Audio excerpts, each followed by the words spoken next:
Bismillahirrahmanirrahim. Assalamualaikum warahmatullahi wabarakatuh. Berjumpa kembali teman-teman di channel kita ya, Mas Tio KDR. Kita teman-teman di kesempatan kali ini ya, kita akan berbagi informasi kembali ya, masih di seputar rekrutmen ya untuk P3K tahun 2022 ini. Di kesempatan kali ini teman-teman, kita akan berbagi informasi ya. Ini ada edaran terbaru teman-teman, ini untuk update data pelamar ya untuk P3K tahun 2022. Dan yang perlu diketahui teman-teman bahwa ini adalah kesempatan terakhir ya. Nanti apabila teman-teman ya tidak bisa mengikuti pendaftaran di P3K, mungkin salah satunya disebabkan ya mungkin data Anda tidak termasuk pada data SIS DMK ya. Nanti teman-teman ini masih diberikan kesempatan untuk melakukan update data. Tapi yang perlu teman-teman pahami ya, tentunya update data ini ya terakhir adalah 14 November 2022. Jadi masih ada waktu kurang lebih ya sekitar 2 hari teman-teman ya. Jadi manfaatkan ya kesempatan ini, mengingat untuk jadwal seleksi P3K untuk jabatan ini sudah akan mendekati untuk batas terakhirnya. Nah, mungkin nanti teman-teman yang terjadi kendala ya ketika di jenis seleksi ya, ketika melakukan pendaftaran di SSCSN, ketika data Anda tidak termasuk pada data SIS DMK, nah ini teman-teman bisa melakukan update data. Silahkan koordinasi dengan operator terkait. Seperti biasa kita ingatkan dulu teman-teman ya, sebelum kita membahas untuk terkait dengan pembahasan ini, mungkin bagi kalian yang baru bergabung di channel ini atau mungkin baru melihat channel ini, jangan lupa klik tombol like dan subscribe. Silahkan bunyikan lonceng notifikasinya biar Anda selalu mendapatkan informasi-informasi terbaru dari kita. Nah, mungkin bagi kalian yang suka membaca berita, silahkan kunjungi saja di laman resmi kita mastiukd.com. Di sini kita akan berbagi informasi khususnya di seputar dunia pendidikan. Oke, kita lanjutkan teman-teman ya. Jadi untuk edaran terbarunya ini tentunya untuk pelamar ya P3K tahun 2022. Tentunya mungkin yang bagi Bapak Ibu, rekan-rekan semua ya.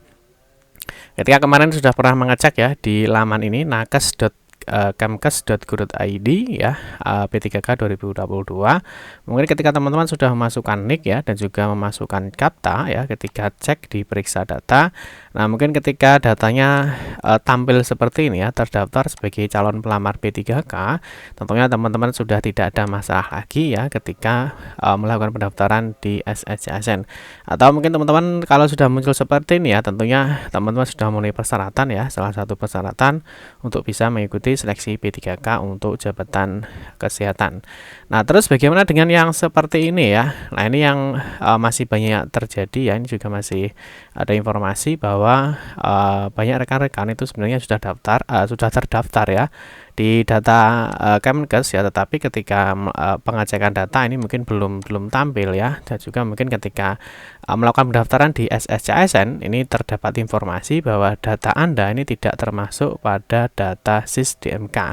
Nah, nanti kita akan bahas teman-teman ya. Di sini ada surat edaran resminya ya. Di sini ada surat edaran resmi dari Kementerian Kesehatan Republik Indonesia ya, melalui Direktorat Jenderal Tenaga Kesehatan. Nah, di sini saat ini dikeluarkan ya per tanggal 10 November 2022.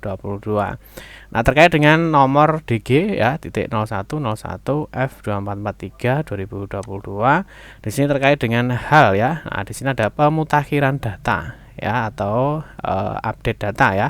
Ini untuk data tenaga kesehatan non ASN ya, tahap 2. Ini untuk pengadaan P3K tahun 2022 ya. Jadi mungkin bagi rekan-rekan semua yang masih terkendala, mungkin datanya sebenarnya dia sudah masuk, tetapi mungkin ketika dicek di sini datanya belum ada, ataupun mungkin ketika melakukan pendaftaran di SSCSN masih ada data Anda tidak termasuk pada SIS DMK, segera untuk teman-teman melakukan update data ya sesuai dengan surat edaran ini. Oke, kita cek dulu teman-teman informasinya ya, sehubungan dengan adanya tenaga kesehatan non ASN yang belum tervalidasi ini ya, untuk mendaftar sebagai calon pelamar pegawai pemerintah dengan perjanjian kerja tenaga kesehatan tahun 2022.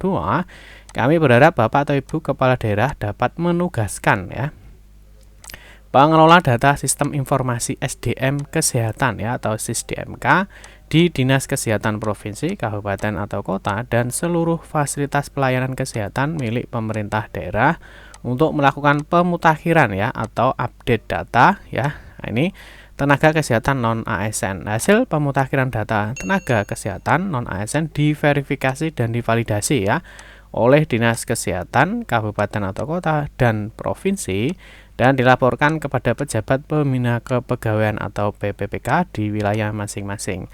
Nah, kesesuaian dan validitas data tenaga kesehatan non-ASN dimaksud sepenuhnya menjadi tanggung jawab masing-masing PPK. Terus yang berikutnya ini yang paling penting adalah batas waktu ya untuk pemutakhiran data tenaga kesehatan non-ASN di SIS-DMK sampai dengan tanggal 14 November ya. Ingat ya, 14 November 2022 pukul 23.59 WIB. Nah, pemutakhiran data tenaga kesehatan non-ASN yang dilakukan sesudah batas waktu, ya ingat ya. Jadi sesudah batas waktu yang ditetapkan ya tidak dapat difasilitasi dalam pendaftaran PPPK Tenaga Kesehatan tahun 2022. Nah, ini tentunya tindak lanjut teman-teman ya. Mungkin ada rekan-rekan kita yang ketika cek datanya di SIS-DMK ini memang belum tampil ya, yang memang seharusnya mungkin dia sudah masuk atau bisa untuk melakukan pendaftaran. Nah, sekali lagi mungkin di SSN yang ada seperti ini ya segera untuk melakukan update data ya. Ingat ya, sampai dengan tanggal 14 November 2022 pukul 23.59. Jadi kalau misalkan lebih dari tanggal ini sudah tidak dilayani. Terus untuk informasi yang berikutnya teman-teman di sini ya, misalkan kalian cek datanya di sini ya di laman nakes.kemkeskes.go.id P3K 2022. Ini untuk saat ini ya. Nah, saat ini sinkronisasi data non-ASN di SIS-DMK terkait dengan surat edaran Direktur Jenderal Tenaga Kesehatan ya nomor sekian yang sudah kita bacakan ya 0101. Di sini dijelaskan layanan pengecekan data non-ASN di SIS-DMK melalui portal nakes.kemkes.go.id P3K 2022 kami tutup sementara ya untuk melakukan sinkronisasi data dan pemeliharaan. Kami akan memberikan pengumuman lebih lanjut ketika layanan cek data non-ASN di SIS-DMK sudah dapat digunakan kembali. Nah, ini tentunya nanti bagi rekan-rekan yang masih terkendala ya untuk datanya yang belum masuk di SIS-DMK, tentunya teman-teman bisa untuk melakukan cross check datanya. Nah, terus untuk yang berikutnya teman-teman jangan lupa ya untuk jadwal pelaksanaan seleksi penerimaan P3K untuk tenaga kesehatan tahun 2022 ya. Tentunya di sini teman-teman jangan sampai terlewatkan ya bahwa untuk pengumuman seleksi ini tanggal 3 sampai dengan 17 November 2022. Tentunya untuk pendaftaran seleksi di laman SSCSN tanggal 3 sampai dengan tanggal 18 November 2022. Nah, mungkin teman-teman nanti ketika daftar itu dimutakhirkan ya atau diupdate tanggal 14 November ya. Ini mungkin masih ada kesempatan ya, jadi masih nanti sekitar tanggal 15, kalau ini terakhir tanggal 18 ya, mungkin nanti tanggal 15 atau 16 data sudah update ya, dan teman-teman nanti bisa melakukan coba lagi ya di SSCSN ketika data seperti ini ya. Tentunya setelah data diupdate berdasarkan dari surat ini setelah tanggal 14 November. Nah, tentunya teman-teman masih ada kesempatan untuk melakukan pendaftaran ya. Nah, ingat ini untuk saat ini bahwa jadwal untuk pendaftaran seleksi di SSCSN itu terakhir adalah 18 November 2022. Teman-teman bisa menyiapkan dulu untuk berkasnya dan datanya ya, sehingga nanti ketika data kalian sudah masuk di laman SSCSN ya, rekan-rekan bisa langsung untuk mengikuti pendaftaran sehingga sudah tidak lagi terburu-buru ya atau tergesa-gesa karena berkas yang belum disiapkan. Oke teman-teman ya, mungkin itu saja informasi yang dapat kami sampaikan ya terkait dengan edaran terbaru mengenai update data untuk P3K Jabatan Kesehatan ya di tahun 2022 ini. Nah, semoga teman-teman bisa segera update datanya. Mungkin yang masih terjadi kendala atau masalah semoga bisa diselesaikan dan semuanya bisa mengikuti seleksi P3K 2022 dan sehingga bisa dimudahkan dan dilancarkan, semoga bisa menjadi ASN ya di tahun 2022 ini. Amin ya rabbal alamin. Cukup sekian saja teman-teman informasi yang dapat kami sampaikan, semoga bermanfaat. Mohon maaf jika ada salah-salah kata dalam memberikan informasi dan penjelasan. Kita berjumpa kembali di video-video berikutnya. Saya akhiri, wassalamualaikum warahmatullahi wabarakatuh.